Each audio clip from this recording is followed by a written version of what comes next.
RealAgriculture.com was brought to you by C&M Seeds.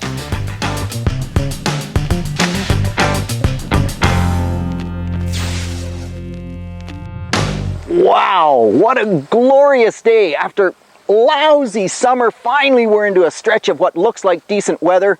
And of course, the Ontario farmer, Bernard, wants to plant wheat, absolutely wants to plant wheat, and should.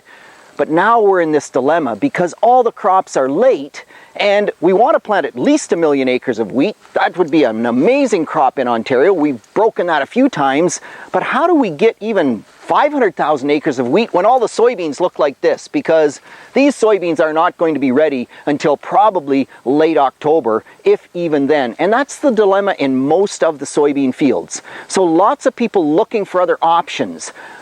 Also, people saying, is there any way that we could just come into our soybean field and plant the wheat crop before the soybeans come off? And of course, that's broadcast seeding. So there's some options there. The helicopter, the airplane. We even now have these highboy units that have spinner spreaders on them that will spread 90 feet. And you could hire one of those, just like a sprayer, with the dry box up on top and spin the wheat seed into the soybean crop from that perspective as well. So lots of options that you kind of think, well, why wouldn't that work? And Johnson, you're always talking about you get the biggest wheat yields if you plant early. So if I go out there on the 25th of September, when these beans are just starting to drop the odd leaf and the leaves cover up the wheat seed and it makes this beautiful mulch on top of the wheat and I get this great crop and it's planted the 25th of September, what the heck is wrong with that?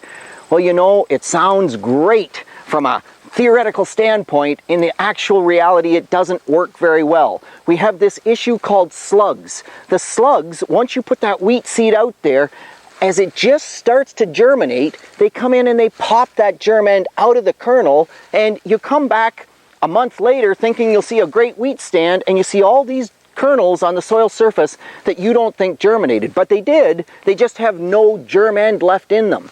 So that's one issue, and because of the wet, cool summer, we have higher slug pressure in Ontario than I think I've ever seen before. We have slugs that are feeding on the third trifoliate from the top in these soybean fields, so a big concern for me. The other issue, of course, is what about seeding rate? And seeding rate, as soon as you go aerial, you really have to bump the seeding rate. So now I'm at 2.5 million seeds per acre or higher.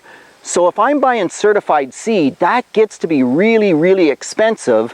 And then of course, with this aerial seeded wheat, the whole plant is above the ground. So next spring, if I get into much wind whip, I break the root, that plant's dead. Or if I get into much frost heave, those roots come out, that plant's dead. So a whole lot of reasons why aerial seeding, yes, it's an option, but it always seems to turn out very mediocre, and putting wheat seed in the ground is much better. So can we do that on these late planted crops? Tell me what the weather's going to be like in late October, early November. I'll give you that answer. We can plant wheat late as long as the soil conditions are right, and we don't know whether that's going to happen or not. The only thing I have to do if I plant wheat late is get that seeding rate up into that 1.8, 2.1 million seed per acre range. And if it gets really late, maybe I go to 2.5 million seeds, but then it's in the ground, it's not as prone to frost heave, and lots of times that wheat turns out to be 95, 100, 105 bushel wheat if we get a good stretch of weather after we plant it. So I actually like that option better.